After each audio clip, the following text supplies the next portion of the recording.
Hello everyone, my name is Akash Kumar. Welcome back to my YouTube channel. आज हम substitution method start करेंगे।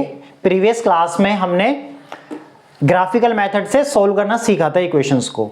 अब हमारा अलजेब्रिक मेथड स्टार्ट होगा, जिसके अंदर सबसे पहले हम सब्स्टिट्यूशन मेथड के बारे में पढ़ेंगे। सब्स्टिट्यूशन मेथड होता क्या है, देखो सब्स्टिट्यूशन मेथड सोल्व करने से पहले उसके बारे में हमें जानकारी होनी चाहिए होता क्या है। हमारे पास सबसे पहले कोई दो लीनियर इक्वेशन दे रखी है दो वेरिएबल में। ये टू लीनियर इक्वेशंस है मेरे पास, कितने, दो वेरिएबल में, ठीक है। ये मेरे पास ये भी एक लीनियर इक्वेशन है, ये भी एक लीनियर इक्वेशन है। पेयर ऑफ लीनियर इक्वेशन हो गई है। यहां पर x और y क्या है, वेरिएबल है। a1 b1 और c1 क्या है, यहां पर रियल नंबर्स हैं हमारे, ठीक है। क्योंकि चैप्टर का नाम क्या है हमारा, pair of linear equation in two variables, ठीक है। तो ये हमारी एक इक्वेशन हो गई, एक इक्वेशन ये हो गई, दो इक्वेशन हो गई हैं। और यहां पर x और y वेरिएबल है। a1 b1 c1, a2 b2 c2 क्या है, ये हमारे रियल नंबर है। तो सबसे पहले सब्स्टिट्यूशन मेथड हमारा कहता क्या है, आपके पास दो इक्वेशन देगा वो, आपको इस इक्वेशन को फर्स्ट ले लो और इस इक्वेशन को सेकंड ले लो। किसी भी इक्वेशन से या तो आप x की वैल्यू निकालो या y की वैल्यू निकालो। मैं तो ये कहता हूं आपसे, हमें ऐसी इक्वेशन को कंसीडर करना है जिसमें x या y का कोफिशिएंट 1 के बराबर हो। यहां पर x का कोफिशिएंट 1 हो या y का कोफिशिएंट 1 हो, किसी भी इक्वेशन में उस इक्वेशन को ले लो और जिसमें भी जिस वेरिएबल के कोफिशिएंट में 1 लिखा है उस वेरिएबल की वैल्यू निकालो आप। फिर उस वेरिएबल की वैल्यू को आप सेकंड इक्वेशन में रख दो जिस इक्वेशन का आपने इस्तेमाल नहीं किया है। ये थोड़ा एक प्रोसेस है, मैं समझा रहा हूं। यहां पे आपको 80% समझ में आएगा, मैं ये नहीं कहता यहां पे आपको 100% समझ में आ जाएगा, लेकिन ये थोड़ा सा आप समझने की कोशिश करना। जब ये कॉन्सेप्ट जो मैं बता रहा हूं वही कॉन्सेप्ट मैं यहां पर यूज करूंगा, उससे क्या होगा, हमारे क्वेश्चन आसानी से सोल्व हो जाएंगे। क्योंकि हमें क्वेश्चनों को करना है आसानी से सोल्व, ठीक है, कॉम्प्लिकेटेड नहीं करना है। तो हम सबसे पहले क्या करेंगे, किसी भी इक्वेशन को ले लेंगे, ठीक है। क्योंकि यहां पे क्या है, हमारे वेरिएबल की फॉर्म में और कांस्टेंट की फॉर्म में, इसलिए यहां से मैं किसी भी इक्वेशन का इस्तेमाल कर लेता हूं। मैंने ले लिया फ्रॉम इक्वेशन फर्स्ट, पहली इक्वेशन को लिया from equation first, a1x plus में b1y plus c1 is equal to 0। यहां से मैं क्या कर रहा हूं, x की वैल्यू निकालता हूं। तो क्या हो जाएगा, a1x is equal to c1 minus c1 minus b1y। मैं क्या कर रहा, b1y और प्लस c1 को मैंने इधर लिया है बराबर राइट हैंड साइड में। तो प्लस और प्लस के तो दोनों, तो उधर आगे क्या हो जाएंगे, माइनस के हो जाएंगे। फिर x की वैल्यू क्या हो जाएगी, माइनस टाइम्स c1 प्लस में b1y और अपॉन में क्या हो जाएगा, a1 हो जाएगा, ठीक है। ये हमारी x की वैल्यू आ गई। इस इक्वेशन को थर्ड लेना है, ठीक है। ये सोल्व करने का एक प्रोसेस बता रहा हूं, करना कैसे। बेसिकली हमें तो क्वेश्चन करने हैं, क्वेश्चन सोल्व करने हैं, ये मेथड नहीं आएगा ऐसे। ये मेथड की एप्लीकेशंस आएंगी जो हम करेंगे यहां पर, ठीक है, क्वेश्चंस। अब इस वेरिएबल, इस वैल्यू को, x की वैल्यू को हमें किस में रखना है, इक्वेशन नंबर सेकंड में रख देंगे। पहली इक्वेशन का इस्तेमाल करो या सेकंड का, दोनों में से किसी भी इक्वेशन का यूज कर लिया आपने। पहली इक्वेशन का मैंने यूज किया है फ्रॉम इक्वेशन फर्स्ट, तो मैंने क्या रखा है, इस इक्वेशन का इस्तेमाल नहीं किया है। तो जिस इक्वेशन का इस्तेमाल करके, यूज करके आपने वेरिएबल की वैल्यू निकाली है, उस वेरिएबल की वैल्यू को जिस इक्वेशन का आपने यूज नहीं किया है उसमें रख दो। तो इसमें यूज नहीं किया है तो हम रख देंगे put equation third in equation second, ठीक है। तो यहां पे क्या होगा, a2x और यहां पे आ जाएगा minus times c1 plus b1y bracket में और अपॉन में a1 प्लस में b2y प्लस में c2 इज इक्वल टू 0। यहां से क्या होगा, जब हम इक्वेशन थर्ड को सेकंड में रखूंगा तो पूरी इक्वेशन y वेरिएबल में बन जाएगी। अब ये पूरी इक्वेशन क्या है, y वेरिएबल में बन गई। तो इसको जब आप आगे सोल्व करोगे तो यहां से आपको y की वैल्यू मिल जाएगी, जो भी मिलेगी। फिर इस y की वैल्यू को आपको रख देना इक्वेशन नंबर थर्ड में, तो यहां से आपको x की वैल्यू मिल जाएगी। तो ये प्रोसेस होता है सब्स्टिट्यूशन मेथड का, ठीक है। आप दोबारा सुनो, मैंने क्या बताया।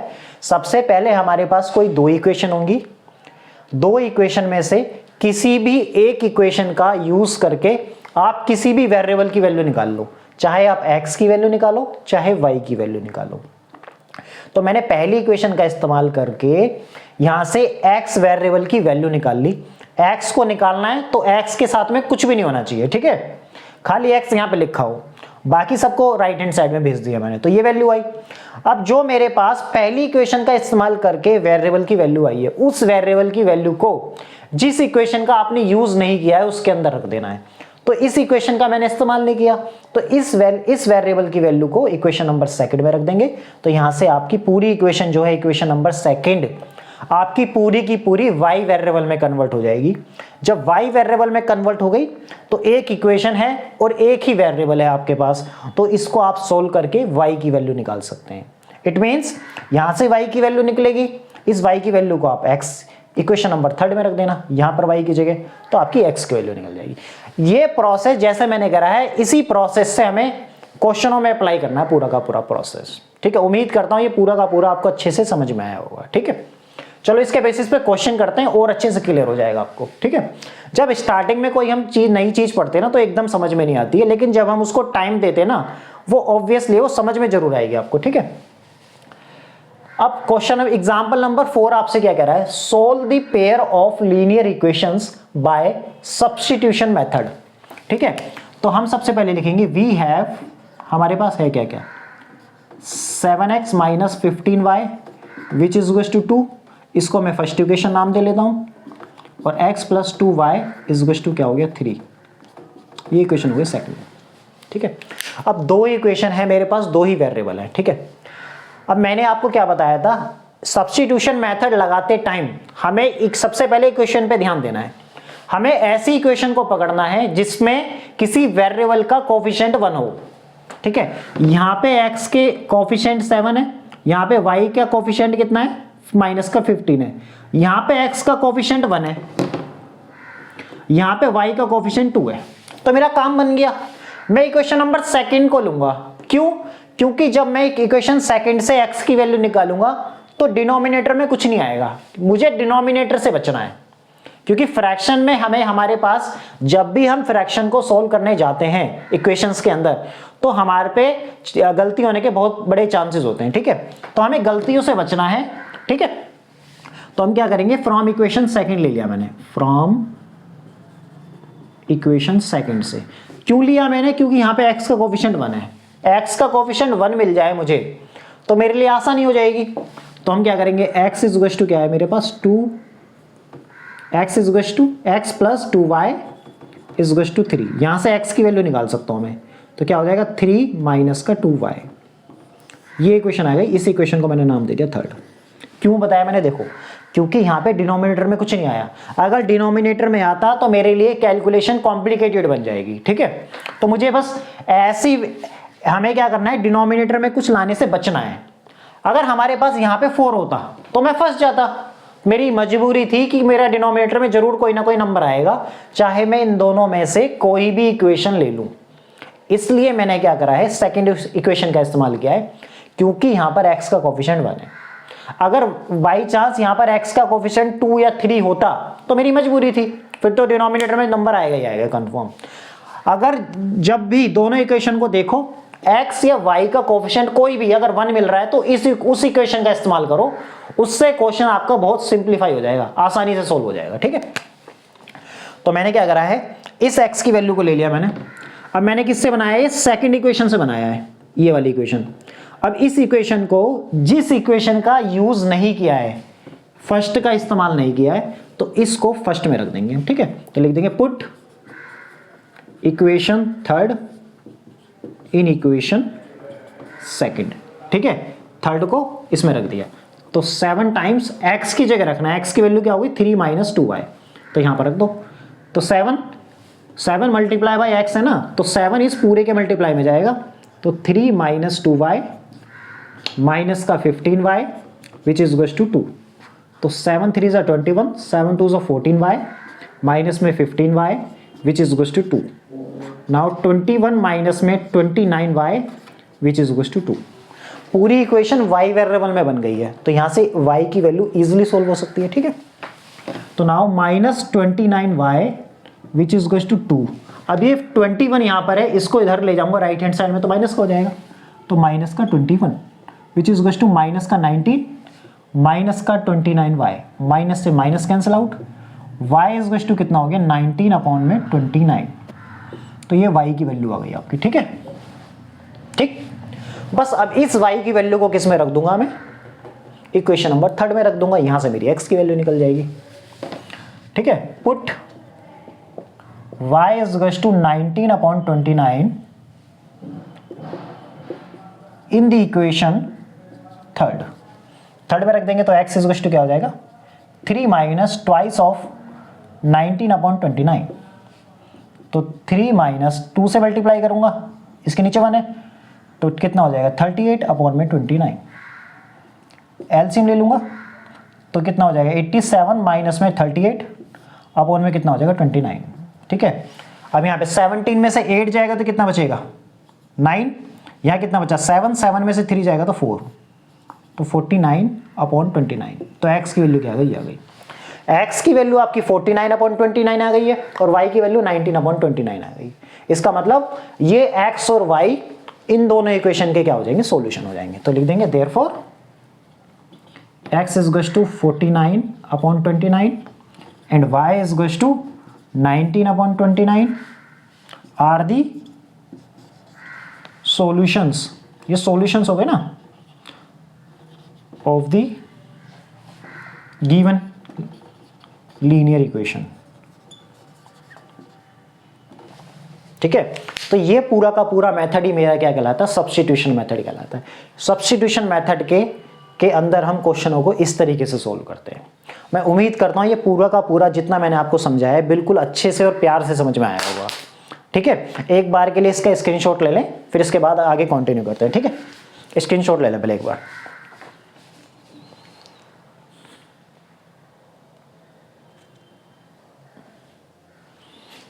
नाउ नेक्स्ट एग्जांपल क्या है हमारा, देखो एग्जांपल नंबर 5 आपसे अब क्या कहता है, solve the following question. Aftab tales his daughter 7 years ago I was 7 times as old as you were then.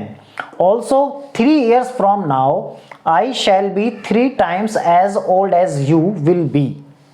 Solve the problem by substitution method. सबसे पहले हमें क्वेश्चनों को समझना है, क्वेश्चन क्या कह रहा है हमसे। देखो आफ्ताब अपनी बेटी से कहता है, ठीक है, कि 7 years ago 7 साल पहले मैं, आफ्ताब कह रहा है अपनी बेटी से, जैसे ये हो गया सपोज आफ्ताब और ये हो गई उसकी डॉटर, ठीक है। आफ्ताब कह रहा है अपनी बेटी से, तो इसका मतलब सबसे पहले 7 years ago और 7 साल पहले की बात कर रहा है। तो इसका मतलब अगर सपोज आज चल रहा है हमारा 2024 चल रहा है, 2024 में कहता है, ठीक है, आफ्ताब अपनी बेटी से 2024 में आफ्ताब की एज है सपोज x और उसकी डॉटर की एज है y, सपोज, ये समझाने के लिए बता रहा हूं आपको, ठीक है। तो 7 साल पहले की बात कर रहा है, 7 साल पहले, तो इससे पहले जाना है हमें, तो 7 साल पहले की बात अगर हम करें तो इसका मतलब 2000 हम पहुंच गए हैं किसमें, 17 में, ठीक।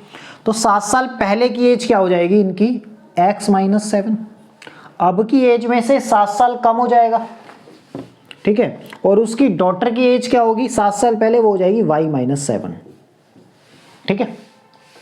7 साल पहले की बात कर रहा है तो अब की एज में से 7 साल घटा देंगे, ठीक है, ये परसेंटेज है दोनों की x और y, और 7 साल पहले उसकी डॉटर की एज क्या होगी y - 7, इतना काम हो गया। 7 years ago की बात जैसे करी। अब उसके बाद क्या बोल रहा है, I was 7 times as old as you were then. वो कह रहा है जितनी एज की तुम थी, आफ्ताब कहता है अपनी बेटी से, जितनी एज की थी तुम थी उसका मैं 7 गुना था। तो इसका मतलब आफ्ताब कह रहा है कि मैं तुम्हारी एज का 7 गुना था। इसका मतलब 7 टाइम्स लिखा है ना। आफ्ताब अपनी बेटी से कहता है कि मैं जो था तुम्हारी एज का 7 गुना था, तो इसका मतलब 7 टाइम्स कर देंगे किसमें, y - 7। तो इसको जब हम सोल्व करेंगे तो एक लीनियर इक्वेशन मेरे पास यहां से बन जाएगी। उम्मीद करता हूं ये जितना मैंने समझाया बिल्कुल अच्छे से समझ में आया होगा, ठीक है। Now also 3 years from now, अब से, इसका मतलब अब क्या है 2024 है, 3 साल बाद की बात कर रहा है, इसका मतलब वो पहुंच गया है 2027 में, 2027 में। तो 3 साल बाद जो है, अगर उनकी एज अब x है तो 3 साल बाद जो होगी वो कितनी होगी, x + 3 होगी। डॉटर की एज कितनी हो जाएगी, y+3 हो जाएगी। अब कह रहा है आई shall be 3 times as old as you will be, I shall be 3 times as old as you will be। वो कह रहा है कि मैं जो हूं, मैं इसका मतलब आफताब, आफताब कह रहा है कि मैं 3 साल बाद तुम्हारी एज का 3 गुना हो जाऊंगा। यहां पर बोल रहा है कि तुम्हारी एज का 3 गुना हो जाऊंगा, इसका मतलब फ्यूचर में बात कर रहा है, यहां पे पास्ट में बात कर रहा है। वो कह रहा है कि 7 साल पहले मैं तुम्हारी एज का 7 गुना था। अब यहां पे बात कर रहा है 3 साल बाद, 3 साल बाद ये होगी, तो 3 साल बाद मैं तुम्हारी एज का, इसका मतलब अपनी बेटी की एज का कितना हो जाएगा, 3 गुना हो जाएगा। तो x+3 is to x bracket में 3 प्लस वो y+3 टाइम्स। ठीक है, उम्मीद करता हूं ये दोनों इक्वेशन, इनको सोल्व करेंगे हमारा आंसर आ जाएगा। ठीक है, अब लिखना कैसे उसको मैं लिखवा रहा हूं। ठीक है, बस लैंग्वेज को समझना है अच्छे से। ठीक है, जब भी इन क्वेश्चनों को करो एज वालों को, तो ईयर से कंपैरिजन करके कर लो और अपना खुद को मान के करो, तो अच्छे से सोल्व होंगे क्वेश्चन। ठीक है, तो जैसे हम इसका सॉल्यूशन करते हैं, ठीक है, तो सबसे पहले हम लिखते हैं परसेंटेज दोनों की। Let the present age of Aftab be x years मान लिया मैंने, and the present age of his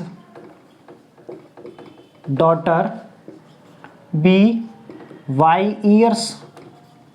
ठीक है, मैंने क्या करा, आफताब की प्रेजेंट एज को x मान लिया है और उसकी डॉटर की एज को y मान लिया है। ठीक है, अब क्वेश्चन में क्या बोला है, 7 इयर्स एगो की बात कर रहा है, तो यहां पे लिखेंगे 7 इयर्स एगो। ठीक है, 7 इयर्स एगो की बात कर रहा है, तो 7 years ago I was 7 times as old as you were then. ठीक है, तो 7 इयर्स एगो की बात कर रहा है कि आफताब कह रहा है 7 साल पहले, तो 7 साल पहले आफताब की एज ये थी कि 7 साल पहले मैं तुम्हारी एज का, तो इसका मतलब डॉटर की एज कितनी हो जाएगी, y-7 हो जाएगी। ठीक है, 7 साल पहले की एज आफताब की ये है और उसकी डॉटर की ये है। अब क्वेश्चन में क्या कह रहा है, I was 7 times as old as you were then, जितनी 7 साल पहले जितने की एज की तुम थी उसका मैं 7 गुना था। ठीक है, तो इसका मतलब इसका क्या कर देना, 7 times कर देना। ठीक है, वो कह रहा है कि 7 साल पहले मैं तुम्हारी एज का 7 times था, इसका मतलब उसकी डॉटर की जितनी भी एज थी तो उसका 7 times कौन था, आफताब था। कहने का मतलब अगर उसकी डॉटर की एज 7 थी तो उसके फादर की एज थी 49, 7 times। ठीक है, अगर उसकी डॉटर की एज 3 थी तो इसका 7 times कितना हो जाएगा, आफताब की एज थी 21। ये कह रहा है वो क्वेश्चन में। ठीक है,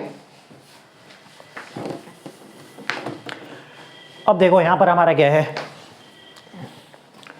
इसके बाद हमने यहां से इक्वेशन बना दिए, अब इसको सोल्व कर लेंगे। x - 7 is to 7y minus का 49, x - 7y माइनस का 7 और प्लस का 49 इज टू 0, तो x - 7y और प्लस का 42 इज टू 0। ये बन गई हमारी पहली इक्वेशन, ये बन गई हमारी पहली इक्वेशन। ठीक है, इसको सोल्व करा हमने तो हमारा ये आंसर आ जाएगा यहाँ तक। इसका मतलब ये पहली इक्वेशन बन गई है।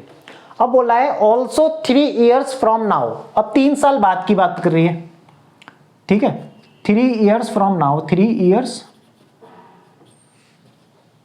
फ्रॉम नाउ, इसका मतलब प्रेजेंट से बात कर रहा है।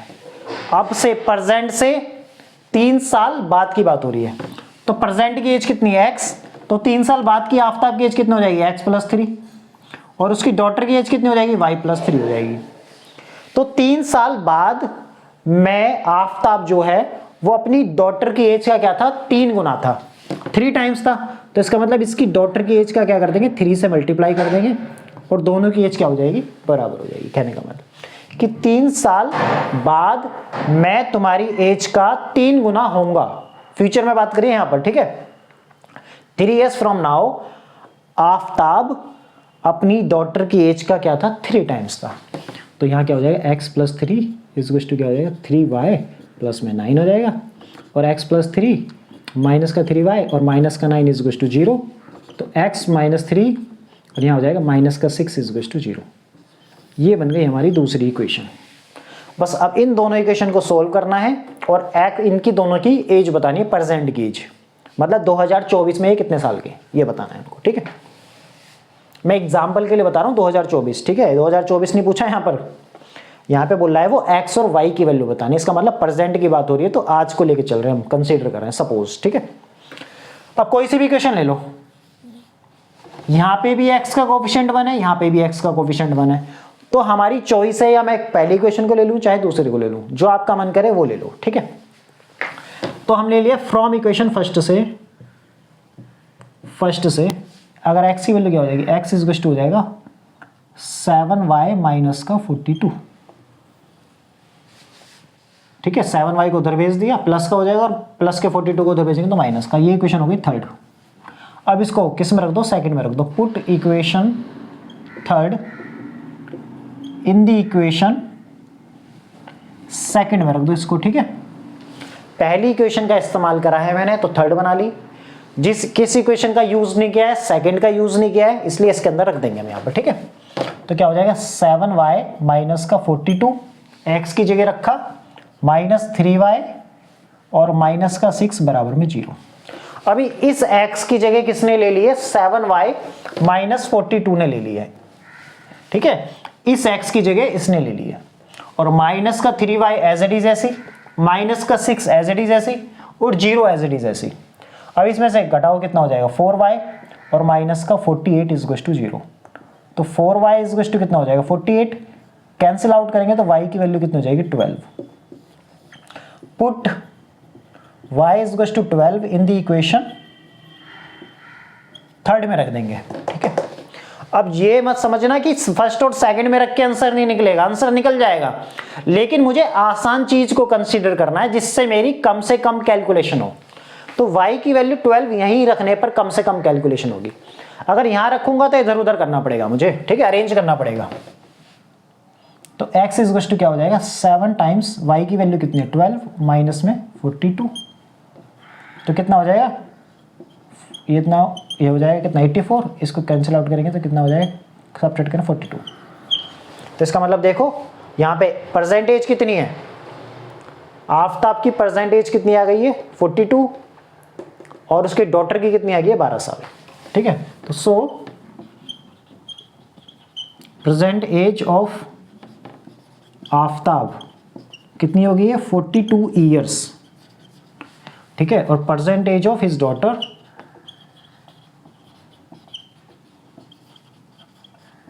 डॉटर की कितनी आ गई है 12 साल आ गई है, 12 ईयर्स आ गई है, ठीक है। उम्मीद करता हूँ ये पूरा का पूरा क्वेश्चन बिल्कुल अच्छे से आपको समझ में आया होगा। एक बार इसका स्क्रीनशॉट लेने फिर कंटिन्यू करते हैं, ठीक है।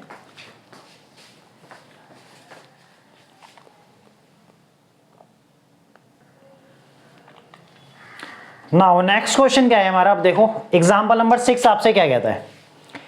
In a shop the cost of 2 pencils and 3 erasers is ₹9 and the cost of 4 pencils and 6 erasers is ₹18. Find the cost of each pencil and each eraser. Question कह रहा है एक शॉप के अंदर एक पर्सन गया, सपोज मैं गया शॉप के अंदर, मैंने किया कि भैया मुझे 2 पेंसिल चाहिए और 3 इरेजर चाहिए। उन्होंने मुझे 2 पेंसिल और 3 इरेजर दे दी और मेरे से बोला कि आप 9 रुपए दे दो मुझको, ठीक है। दूसरे केस में कोई सेकंड पर्सन गया, सपोज आप ही गए, आपने बोला शॉप पे गए भैया मुझे 4 पेंसिल चाहिए और 6 इरेजर चाहिए, ठीक है। तो आपसे उसने शॉपकीपर ने कितने मांगे कि मुझको भाई 18 रुपीज दो, ठीक है। तो इसका ये जो आपका सामान है ये 18 रुपए का हो गया है, कहने का मतलब। तो हमें पता लगाना है, उसने हमसे कंबाइन पैसे मांग लिए ना, हमने उससे पूछा कि पेंसिल और इरेजर अलग अलग कितने की हैं, ठीक है। अब उसने हमसे कंबाइन पैसे मांगे और हमने उसको कंबाइन पकड़ा दिए। होता है अभी कभी कभार ऐसा होता है ना, जैसे हम शॉप पे जाते सामान खरीद के लिए आए, ठीक है, शॉप पे गए सामान खरीद के लेके आए, हम उससे क्या है, बस उसने बोले भैया बताओ कितने पैसे हो गए, उन्हें बोला 100 रुपए हो गए, हमने 100 रुपए दे दिए, ठीक है ना। हमने पूछा कि भाई कितने, कौन सा सामान कितने का है, और मम्मी आके घर पे कहती है ना फिर ये भाई ये सामान जो लेके आया तू कितने का दिया ये बताओ, तो हम कहते हैं मम्मी उसने तो मेरे से 100 रुपये मांगे थे और मैंने उसे 100 रुपये पकड़ा दिए। होता है ना ऐसा।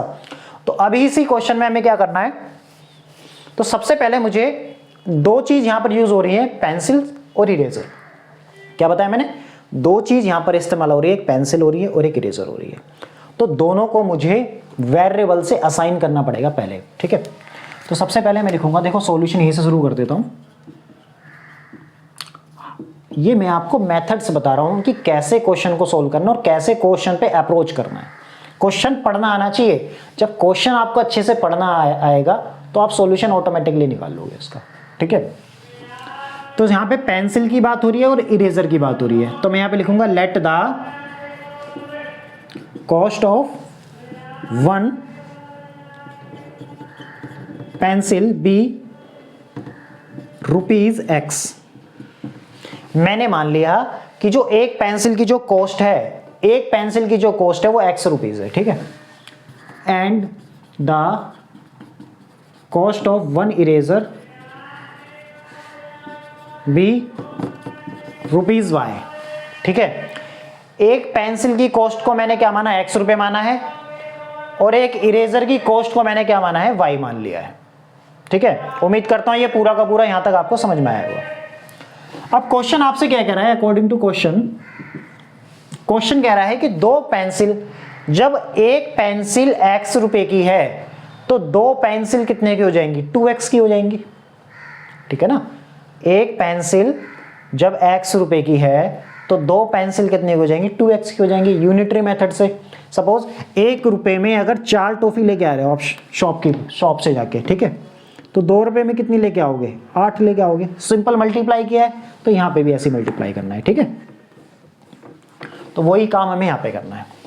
तो यहां पे कितनी हो जाएंगी, 2 पेंसिल कितने की हो जाएंगी, 2X की हो जाएंगी, और 3 इरेजर कितने की हो जाएंगी, एक इरेजर Y की है तो 3 इरेजर हो जाएगी 3Y की और 3Y की, ठीक है।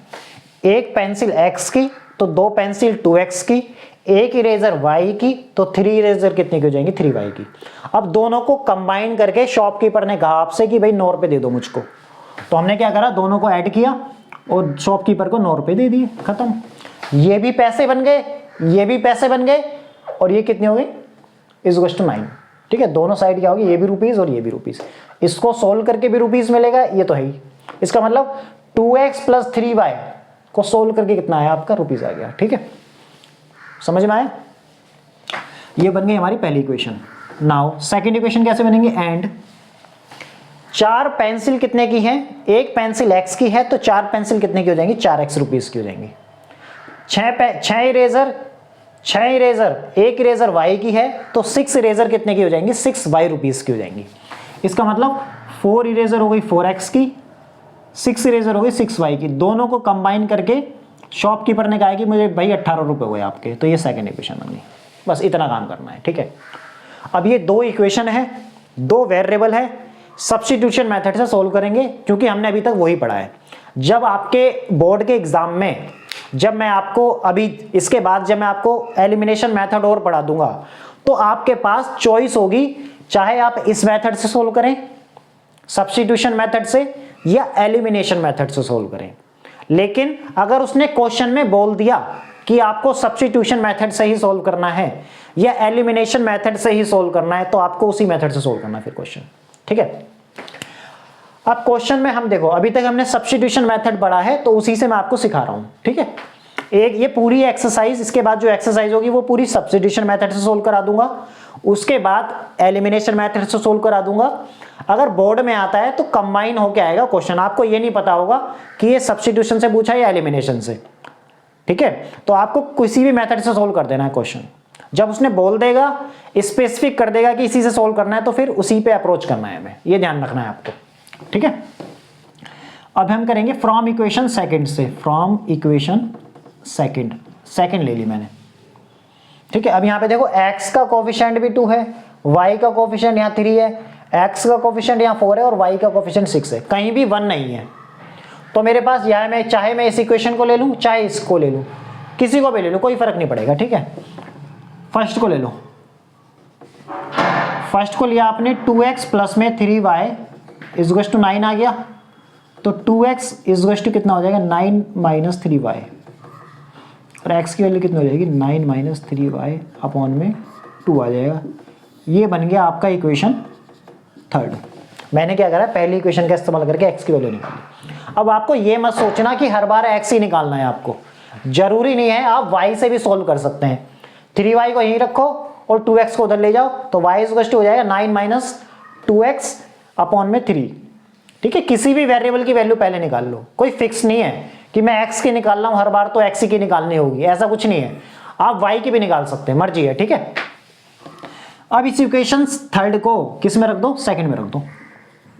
Put equation third in the equation second में रख देंगे, तो x की जगह रखेंगे तो 9 माइनस 3y अपॉन में 2, इस x की जगह ये पूरी वैल्यू रख दी, प्लस का 6y is goes to 18, cancel out करेंगे तो 2 आएगा, 2 से मल्टीप्लाई करो, 2 9 18, 2 3 6y प्लस का 6y इज गोज टू 18।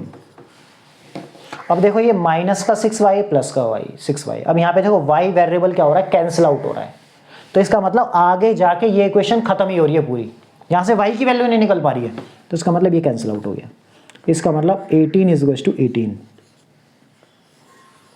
जब कभी भी ऐसे क्वेश्चन आ जाएं जिसमें दोनों साइड आपस में आगे जाके बराबर हो रही हो, ठीक है, जब दोनों साइड आगे जाके बराबर हो रही हो तो इसका मतलब वो इक्वेशन कौन सी होंगी, इनफाइनाइटली मेनी सॉल्यूशन वाली होंगी।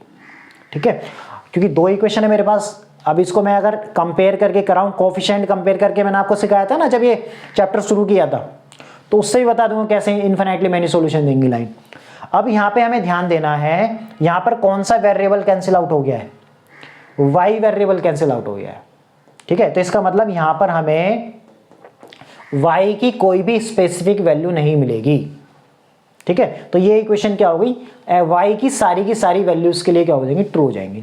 ठीक है, तो यहाँ पर लिख देंगे this equation is true for all value of y। ये जो इक्वेशन है y की हर वैल्यू के लिए ट्रू है। कैसे, अगर आप y की वैल्यू यहाँ 1 रखो, यहाँ 1 रखो, तो जब भी माइनस का 6 फिर प्लस का 6 कैंसिल आउट हो जाएगा, जब भी कैंसिल आउट होगा। y की वैल्यू अगर यहाँ पे मैं 4 रख दूँ, यहाँ पे भी 4 रख दूँ, क्योंकि y वेरिएबल तो एक ही है, तो एक ही वैल्यू असाइन करनी पड़ेगी मुझे। अगर y की वैल्यू मैं यहाँ रख दूँ 3, यहाँ भी 3 रख दूँ, तो यहाँ कितना बन जाएगा, माइनस का 18, यहाँ प्लस का 18, जब भी कैंसिल आउट हो जाएगा। यहाँ पर मैं y की वैल्यू कुछ भी रख दूँ, कुछ भी, ये एक प्लस है और एक माइनस है, वो एक दूसरे को कैंसिल आउट जरूर ही कर देंगे। तो इसका मतलब मैंने इसके लिए यहाँ पे लिखा है this equation is true for all value of y। ठीक है, तो इसका मतलब क्या हो गया, therefore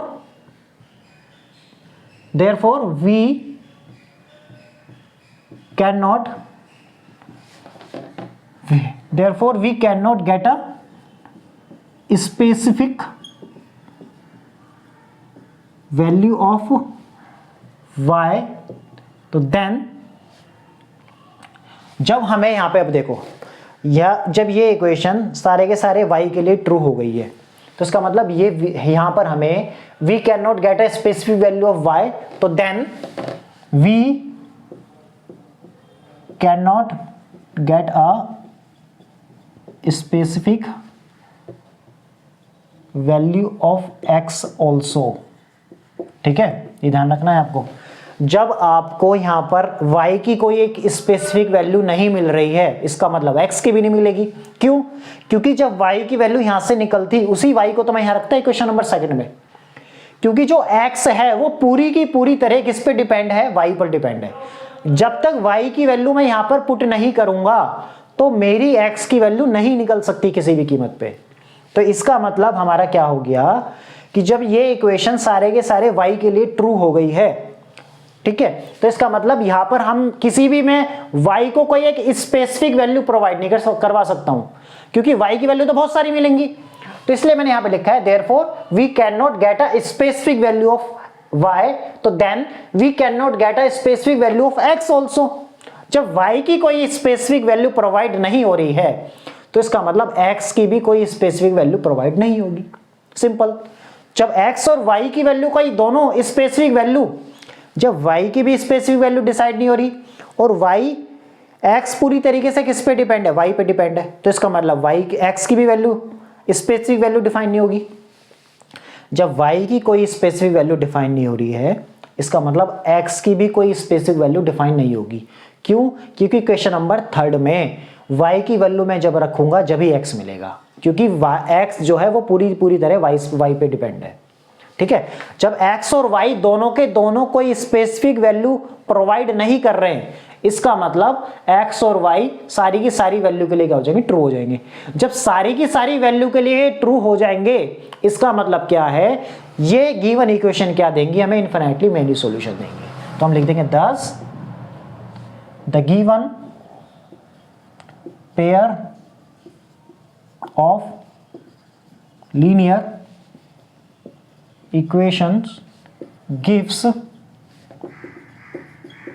infinitely many solutions। ये ध्यान रखना है आपको, ठीक है।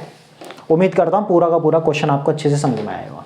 अगर मैं इनको जो मैंने स्टार्टिंग में मेथड समझाया था कंपेयर वाला, अगर उससे करता हूं, देखो ये एक्स्ट्रा है, ठीक है, बस एग्जाम में यहीं तक करना है आपको, यहीं तक बस एग्जाम में ध्यान रखना है। ये मैं समझा रहा हूं नॉलेज के लिए, ये नॉलेज के लिए समझा रहा हूं, ठीक है, नॉलेज के लिए एक्स्ट्रा है। अगर मैं 2x प्लस में 3y और इज टू 9 है, तो a1 की वैल्यू हो गई 2, b1 की वैल्यू हो जाएगी 3 और c1 की वैल्यू क्या हो जाएगी, 9 उधर जाएगा तो माइनस का 9। और दूसरी इक्वेशन क्या है, 4x प्लस का 6y इज टू 18, तो a2 की वैल्यू 4, b2 की वैल्यू 6 और c2 की वैल्यू कितनी हो जाएगी, माइनस का 18 उधर जाएगा तो माइनस का हो जाएगा, ठीक है। अब a1 अपॉन a2 निकालो तो कितना आएगा, 2/4, कैंसिल आउट करेंगे तो 1/2 आ जाएगा। अगर b1 अपॉन b2 निकालेंगे तो क्या होगा, b1 upon b2 3/6, cancel out करेंगे तो कितना हो जाएगा, 1/2 हो जाएगा। c1 अपॉन c2 निकालेंगे तो कितना हो जाएगा हमारे पास, देखो माइनस का 9 और माइनस का 18 है, कैंसिल आउट, तो ये भी कितना हो जाएगा, 1/2 हो जाएगा। इसका मतलब 1/2, ये भी 1/2, ये भी 1/2 और ये भी 1/2। तो जब तीनों रेशो आपस में बराबर होते हैं तो वो लाइन कैसी होती है, कोइंसिडेंट लाइन होती है, तो लाइन एक के ऊपर एक हो जाएगी, ठीक है, तो लाइन एक के ऊपर एक आएगी। इसका मतलब इसका ग्राफ कैसा बनेगा, कोइंसिडेंट लाइन वाला बनेगा, लाइन एक के ऊपर एक आएगी। जब लाइन एक के ऊपर एक आई तो इसका मतलब ये लाइन और इसके ऊपर एक लाइन हो रहा है, तो उसके हर पॉइंट पर सॉल्यूशन मिलेगा। जब हर पॉइंट पर सॉल्यूशन मिलेगा, it means infinitely many solutions होंगे।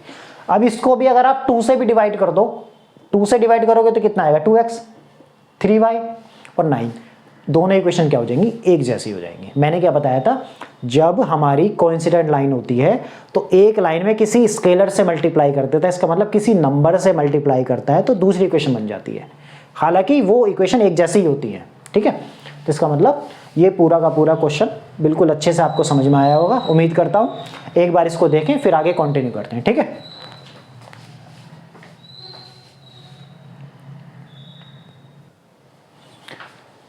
चलो भाई नेक्स्ट क्वेश्चन क्या है हमारा, एग्जांपल नंबर 7 क्या है। अब देखो एग्जांपल नंबर 7 आपसे क्या कह रहा है, 2 rails are represented by the equation x plus 2y minus 4 is to 0, 2x plus 4y minus 12 is to 0, will the rails cross each other. ठीक है, वो कह रहा है 2 इक्वेशन दे रखी हैं और ये 2 रेल्स को रिप्रेजेंट कर रही हैं, तो वो कह रहा है कि ये दोनों रेल जो हैं वो एक दूसरे को क्रॉस करेंगी नहीं करेंगी, ये बताना है हमें। इसका मतलब ये इंटरसेक्टिंग लाइन होंगी नहीं होंगी, ये बताना है आपको, ठीक है। क्रॉस का मतलब यही तो है कि एक रेल ये है एक रेल ये है, वो कह रहा है आगे जाके एक दूसरे को क्रॉस करेंगे नहीं करेंगी, ये बताना है आपको। तो इसका मतलब क्रॉस करेंगी तो केवल एक पॉइंट पर करेंगी, तो ये इंटरसेक्टिंग लाइन को बताना है हमें कि ये इंटरसेक्टिंग लाइन को रिप्रेजेंट कर रही है नहीं कर रही है। तो हम दोनों इक्वेशन को क्या करेंगे, सोल्व करेंगे। अब अगर क्रॉस करेंगी तो क्रॉस का मतलब क्या हो सकता है, दो जगह मिल सकता है, या तो इंटरसेक्टिंग लाइन हो सकती है या कोइंसिडेंट भी हो सकती है, ठीक है। चांसेस है, देखते हैं एक बार।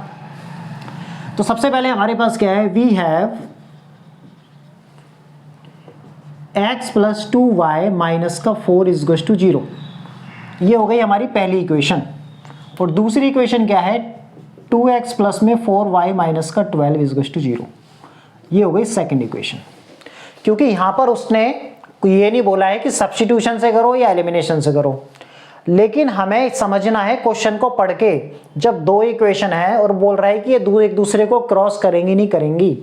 अगर ये इक्वेशन सॉल्यूशन प्रोवाइड करती हैं तो क्रॉस करेंगी, अगर सॉल्यूशन प्रोवाइड नहीं करेगी तो ये क्रॉस नहीं करेगी, ये देखना है हमें, ठीक है।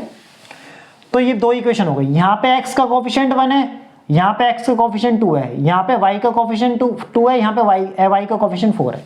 तो मुझे ऐसा इक्वेशन कंसीडर करनी है, लेनी है इन दोनों में से जिसमें x या y का कोफिशिएंट 1 हो। तो मुझे 1 कहां पर मिल गया, यहां मिल गया, तो ये मेरे लिए कैलकुलेशन को आसान कर देगा। तो हम लिख देंगे फ्रॉम इक्वेशन फर्स्ट से, तो x प्लस 2y माइनस का 4 इज टू 0, तो x इज टू क्या हो जाएगा 4 माइनस का 2y। ये हो गई इक्वेशन नंबर 3। अब यहाँ रख देंगे पुट इक्वेशन थर्ड रख दिया हमने, थर्ड में रख दें, ठीक है। पुट इक्वेशन थर्ड किसमें, सेकंड में, क्योंकि फर्स्ट का इस्तेमाल करके थर्ड बनी है, इसका यूज नहीं किया है हमने, इसलिए इस इक्वेशन को इसमें रख देंगे। तो रख देंगे ट्वाइस ऑफ x की जगह 4 माइनस 2y, ठीक है, और प्लस का 4y और माइनस का 12 इज टू 0। तो इसका मतलब क्या हो गया 8 माइनस का 4y और प्लस का 4y माइनस का 12 इज टू 0, कैंसिल आउट कर दिया। तो 8 माइनस 12 इज टू 0, तो कितना हो जाएगा -4 is to 0, which is not possible, जो कि पॉसिबल ही नहीं है, ठीक है।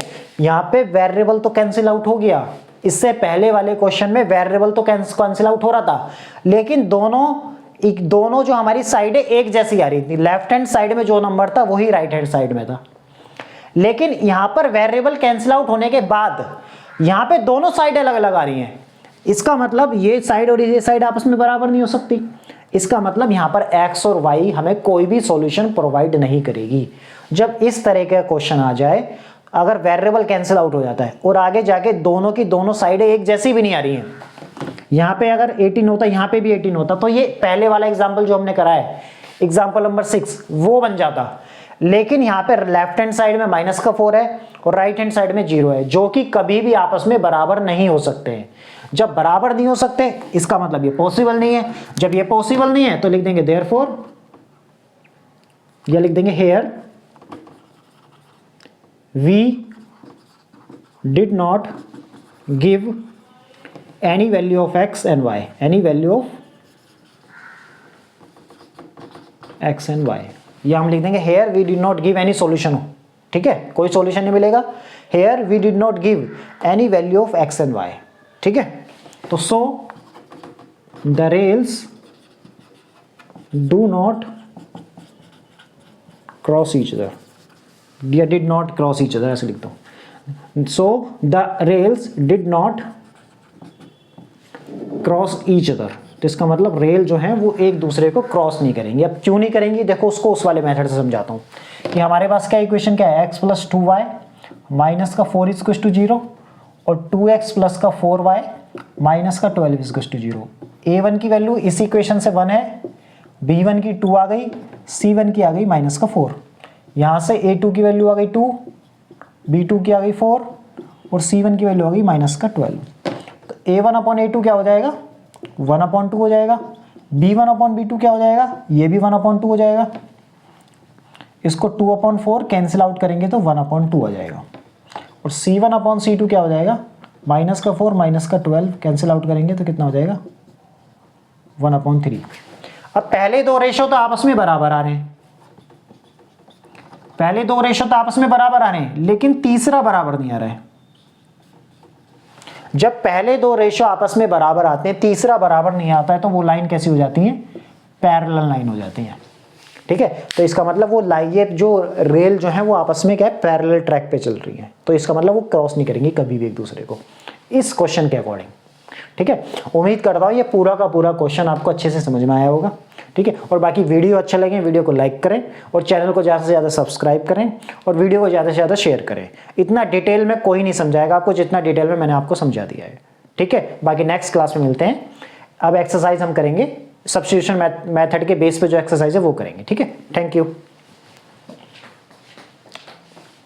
एक बार इसका स्क्रीनशॉट ले लो।